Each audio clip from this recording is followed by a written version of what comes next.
Olá, boa noite. Estamos chegando a mais um programa em off. Hoje a gente vai conversar a respeito de investimentos ao longo desse 2024. Você tem um dinheirinho reservado, gostaria de fazer algum tipo de investimento?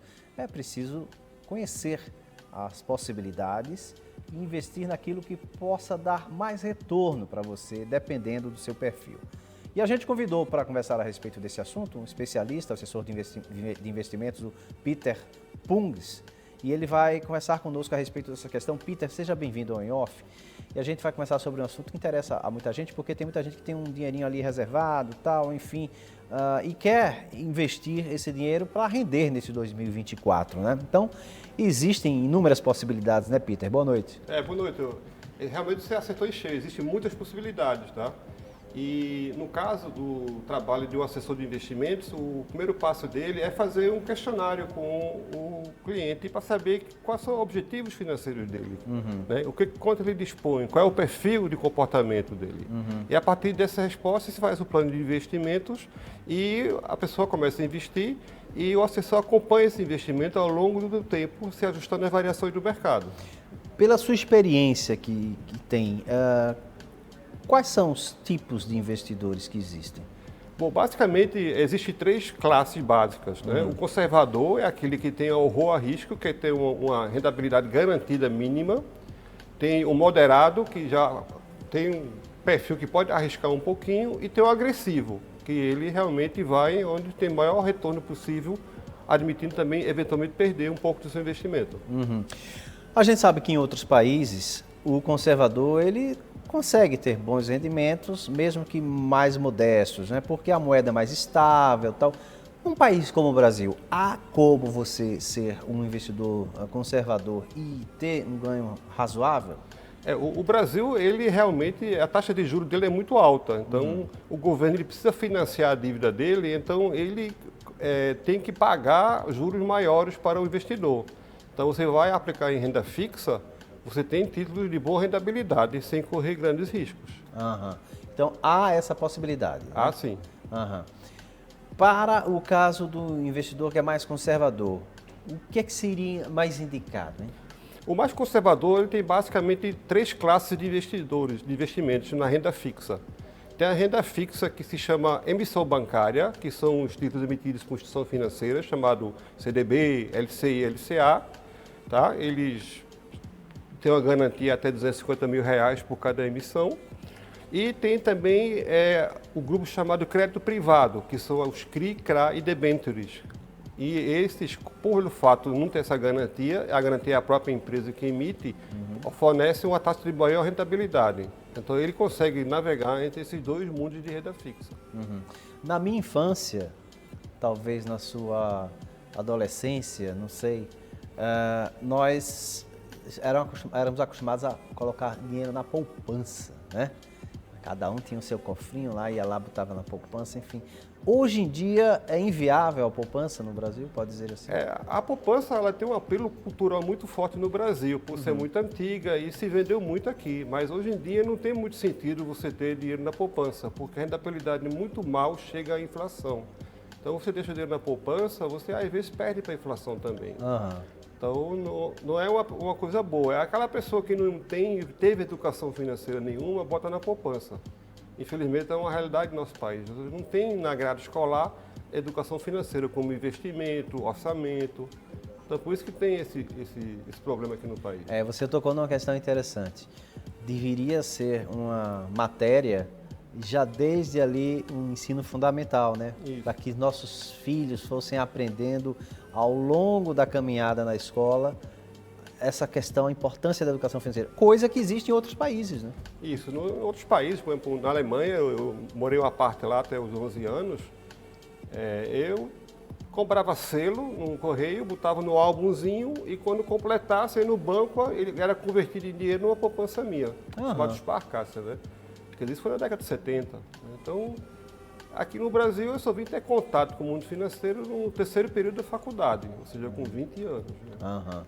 Pois é uma coisa que se precisaria rever essa questão do quadro de matérias, desde a educação fundamental, infantil, até a faculdade, para que as pessoas realmente não tivéssemos, por exemplo, tantos devedores e inadimplentes no país, né?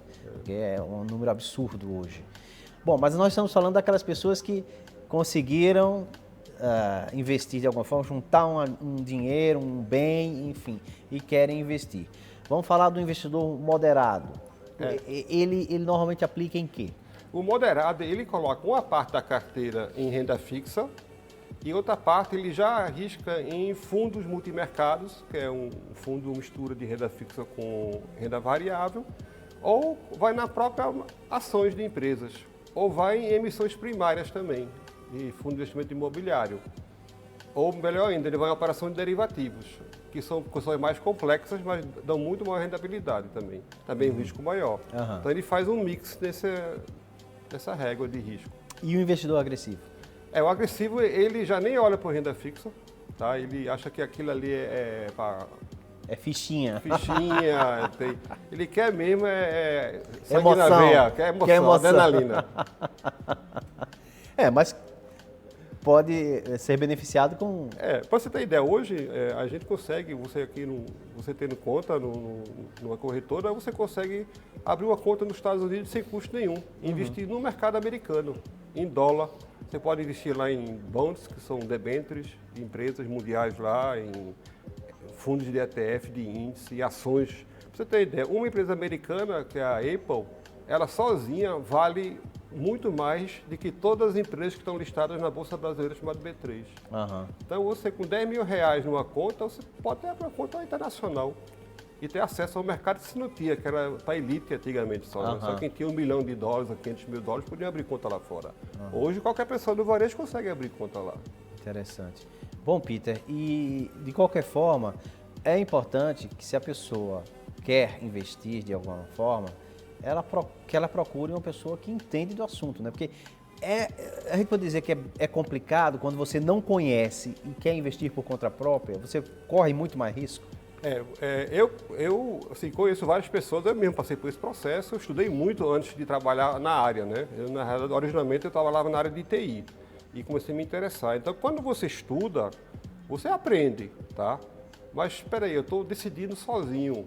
Quando você está trabalhando com assessoria, o assessor está 24 horas dentro de informações que está acontecendo no mercado e recebe a atualização diária que está acontecendo. Então, a capacidade intelectual não é um diferencial do investidor, é a informação. E como é que você obtém a informação? Você obtém através de assessoria. Por exemplo, esse mercado internacional, por exemplo, aí eu cheguei para um cliente meu, quer abrir lá fora? Mas, Peter, é muito mal você investir aqui no Brasil, quanto mais nos Estados Unidos. Aí, não, mas lá existe uma casa contratada que todo mês sai relatório recomendando que fundo, que ações você pode entrar. Ou seja, existe casa de análise especializada que dá recomendação. Então você vai seguindo esta casa, não vai seguindo a cabeça de um, de outro, ou pior, de notícia, né? Um assunto que é polêmico, um investimento que alguns consideram polêmico, criptomoeda. Qual a sua análise em relação à criptomoeda? Porque tem gente que diz, puxa, é uma coisa que você não é palpável, quer dizer, você a qualquer momento pode desaparecer ali. É assim ou não? Qual é a sua análise? Foi bom levantar isso. Quando a criptomoeda começou a tomar um volume no mercado, todo mundo falando, eu me perguntei, eu como assessor de investimento, vou falar o que de criptomoeda? Eu não sei nada. Ele ia pegar mal para mim, né? Aí eu comprei um livro, li, joguei fora, serviu de nada.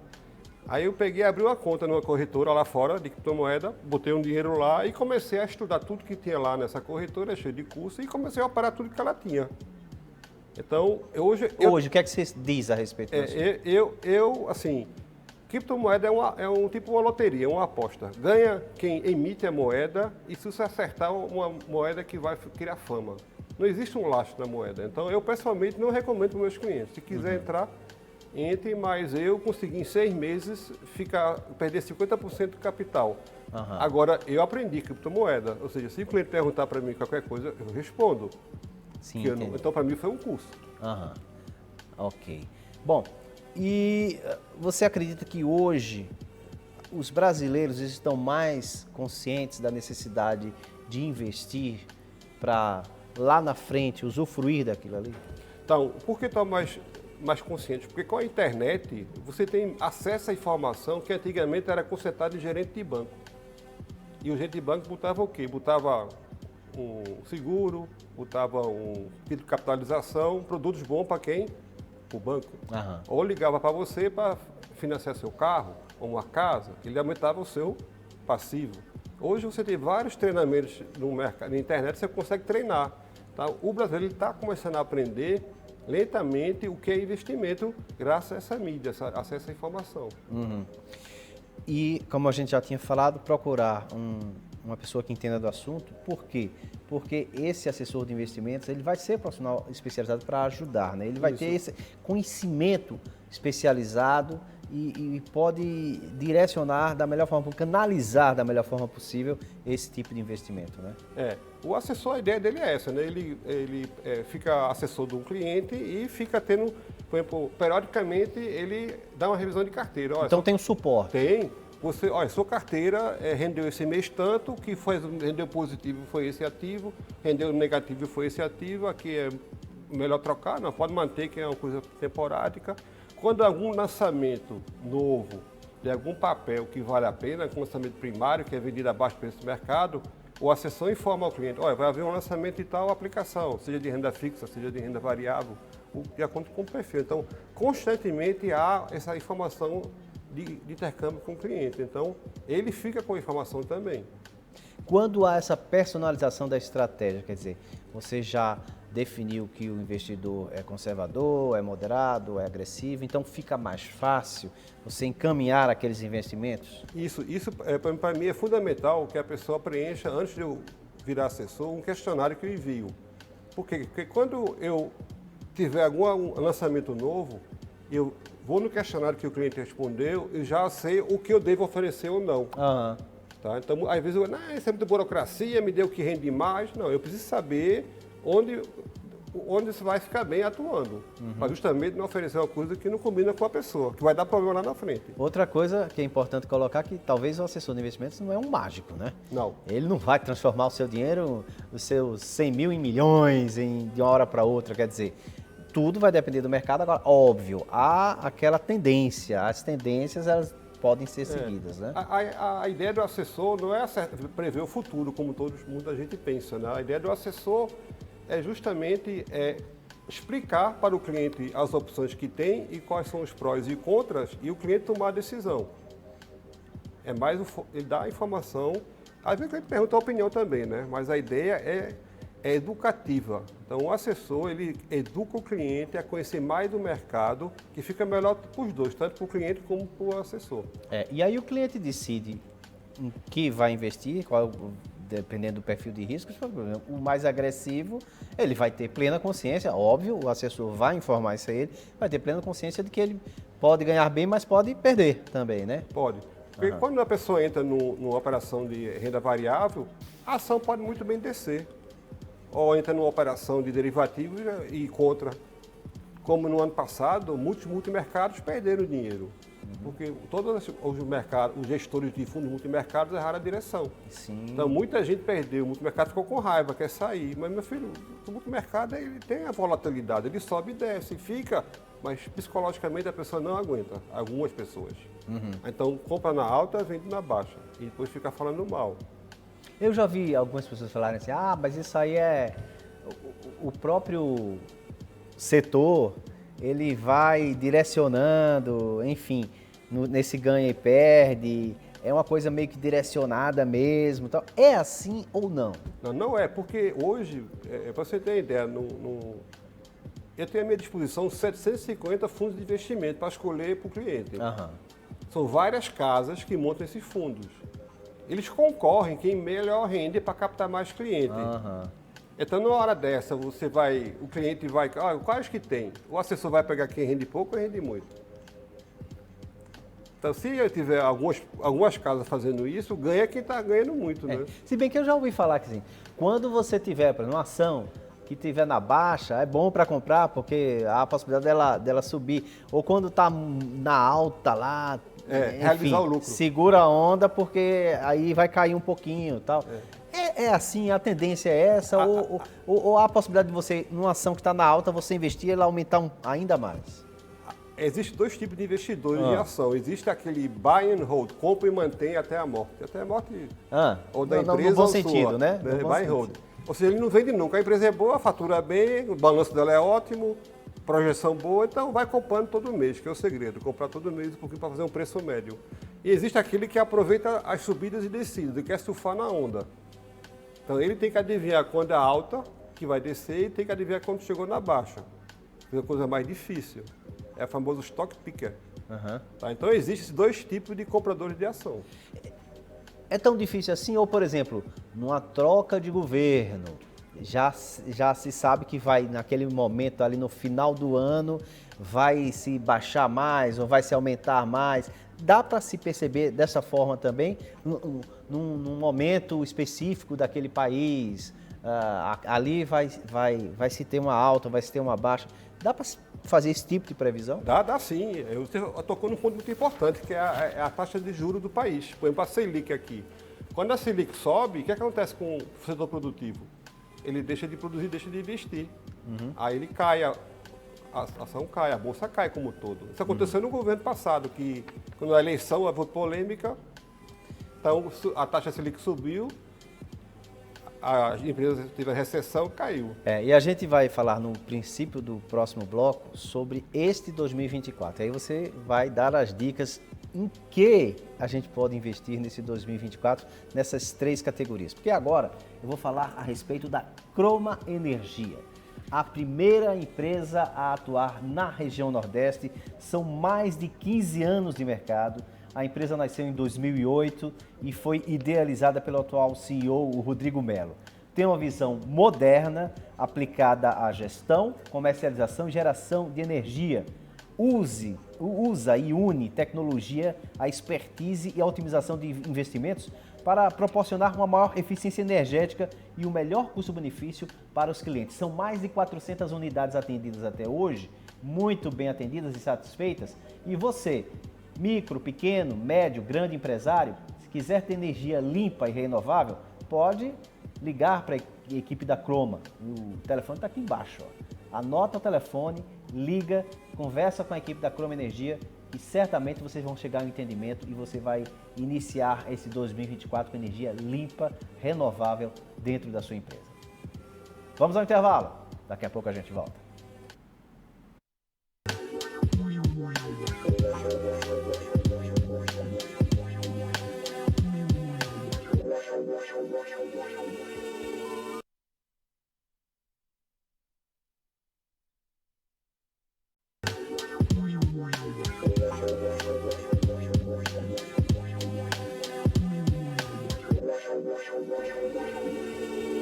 Retomamos o programa em off dessa noite falando sobre investimentos neste 2024 e estamos com um especialista no assunto, o assessor de investimentos, o Peter Pungs. Ele está conversando conosco a respeito desse assunto e a gente deixou para o início desse segundo bloco a informação que vai ser importante para todo mundo.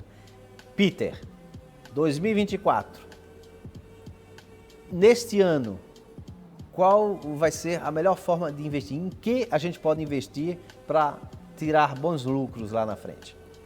Bom, com a tendência de queda da taxa Selic que está acontecendo já, e a Bolsa já começou a reagir, e a previsão com a troca do presidente do Banco Central vai ser aliada ao governo, vai continuar cortando, então a renda fixa vai perder a atração, porque vai diminuir a rendabilidade, então o povo vai migrar para ações, renda variável. Então, quando a renda fixa ela perde perde força, as ações elas ganham força. Isso. Assim, é mais ou menos... Exatamente assim. Quando a renda fixa está boa, é quando os juros estão altos. Quando é que os juros estão altos? Quando a Selic está alta. Então, por que vai arriscar se eu estou ganhando muito bem na renda fixa? E o Brasil é um dos maiores juros do mundo. Sim. Então, o pessoal vai na renda fixa que ganha bem, não tem risco. Mas aí começa a diminuir o juro. A rentabilidade cai. Aí a pessoa vai para onde? Para a renda variável. Pronto. Então, vamos supor, eu estou chegando a você agora. Olha, Peter, eu estou com uma grana para investir este ano, estou com um dinheirinho guardado, ou estou com um bem que quero vender para investir. O que você me indicaria? Se eu fosse, por exemplo, um conservador, Bom, se você fosse conservador, eu recomendaria para você entrar num fundo de ações onde 30% é composto por renda fixa e 70% de ações. Que você teria um fundo de ações, uma parte lastrada em renda fixa. Meio mista, né? É meio misto. Se eu fosse um investidor moderado, o que é que você me indicaria para esse início de 2024 para eu fazer? Eu já entraria, talvez, numa carteira de ação, tá? Que é um conjunto de ações que um gestor especializado escolhe para você. Uma carteira aquela carteira de dividendos. Aí esse gestor escolhe, você compra, ele fica dando manutenção nessa carteira. Ou seja, diferente de um fundo. O fundo ele cobra a taxa de administração, a carteira não. E se eu fosse um investidor agressivo, o que é que você indicaria para mim agora? Eu indicaria a mesma coisa que eu falei antes, agora com maior intensidade. Ou seja, eu deixaria menos percentual na renda fixa e ia mais para a renda variável. Independente do valor? Sim, ele falou. Porque hoje é muito acessível as coisas, né? Você tem uma oferta abundante, então não tem mais essa, não, você tem que ter no mínimo tanto. Isso não existe mais nas corretoras. Tem alguns bancos que fazem isso, mas não, dependendo do valor, a taxa é essa. A gente pode dizer que os mais jovens, eles são mais investidores agressivos ou não necessariamente? E os mais velhos são mais conservadores ou não necessariamente? Não, tem esse perfil. Quando a pessoa é mais jovem, né, então ela tem mais energia, se acha imortal, né, se acha a bala que matou Kennedy. Então eles vão em ações, vão em tudo, né, leem. E os com mais idade, eles, como já viveram boa parte, já têm experiência, eles não querem correr muita variação, que se chama volatilidade. Então eles botam mais uma parte em renda fixa e uma parte menor em renda variável. Tem uma regra de 3, né? Pega a sua idade e diminui um percentual para renda fixa e renda variável. Então, quanto mais velho você for, menos renda variável você fica exposto. E pela sua experiência, hoje, como é que está essa divisão de investidores? Existem pessoas mais jovens cada vez mais nesse setor de investimento ou os mais velhos predominam ainda nessa questão do investimento? Não, os mais jovens estão mais acessíveis hoje em dia. Você conta mais gente jovem. Né? Inclusive essa última geração não quer nem veículo, não quer nem carro, quer investir, né? É porque essa geração última, Mário, eles nasceram no meio digital. Nós não, nós nascemos no meio analógico e fomos para o digital. Sim. Essa outra geração não sabe o que é o meio analógico, já nasceu no meio digital. Sim. Com o Liquid Mouse ele já acessa em qualquer banco, qualquer corretora, qualquer curso. Então eles não querem mais sair, não querem ir para a praia, não querem ter um hobby, querem ficar no computador mesmo. Você me fez lembrar uma coisa que é interessante, que é curiosa. Os meus filhos mais velhos, eles têm 17 anos e eles já nasceram na era da TV LED, né? Não eram aquelas TVs da nossa época de tubo, de válvulas que esquentavam, de madeira, a Telefunken, alemã, né? Que, enfim, foi a primeira TV colorida que teve na minha casa, enfim, lá na minha infância. E os meus mais velhos já nasceram na época da TV de LED. Então, quando uma vez eu comprei nessas lojas de shopping um espelho que era a imagem de uma TV daquelas antigas, uma laranjinha Philco, uma pequenininha, uma portátil. Então, é um espelho de cozinha, mas é como se a tela fosse... A tela é o espelho e ele é aquela TV de tubo.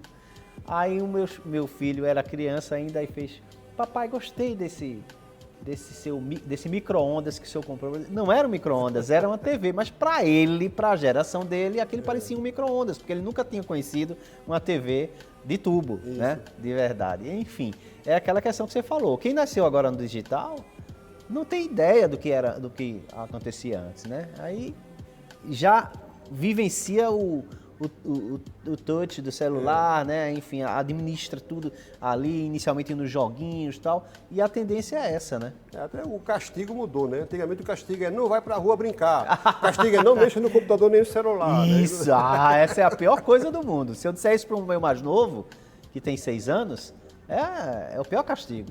Vai ficar sem o celular, ou sem a TV e o YouTube, né? No caso, o YouTube, o Netflix, enfim. É interessante isso, né? É o pior castigo. Antigamente era não ir para a rua. Interessante. Bom, então você falou sobre essa questão das dicas para investimento em 2024 e pergunto a você, 2024 certamente vai ser um ano bom para investir, porque a gente vivenciou uma pandemia, né? Passamos por tempos difíceis, aí veio o pós-pandemia, aí 2023 parece que melhorou um pouquinho. Esse 2024 vai ser o ano efetivo da recuperação? Em termos, tudo indica que... Tivemos uma mudança de governo, né? É isso que eu ia falar. Federal. Houve a mudança de governo, a taxa de juros está descendo, a inflação está controlada, isso é um cenário extremamente positivo, mas existe um risco que está aberto, é o gasto do governo. Então, o governo atual ele é expansionista, ou se gasta o que não tem, então isso pode trazer de volta a inflação. Então, existe esse risco da inflação voltar e o governo ser obrigado a subir os juros. Mas pela tendência, pela revista lá, pelo Banco Central, a previsão é a inflação descer ainda, tá? Mas nesse governo tudo é possível, né? Mas 2024, na medida do possível, é um ano bom para investir. É um ano bom. Investir sempre é bom, né? O problema é saber onde investir. Sim. Então, por exemplo, eu acredito que as pessoas, eu estou recomendando isso para os meus clientes, migrar um pouco de renda fixa para coisas um pouquinho mais de risco, tipo renda fixa de crédito privado, ou entrar em fundo multimercado, ou ações, então, para se expor um pouco mais para o risco, porque vale a pena. Fazendo assim, vai terminar 2024 bem na foto. Peter Pundes, assessor de investimentos, muito obrigado pela sua participação aqui no IOF. Eu que agradeço a oportunidade. E a gente agradece a você que esteve até esse momento conosco. Uma boa noite e até o próximo programa.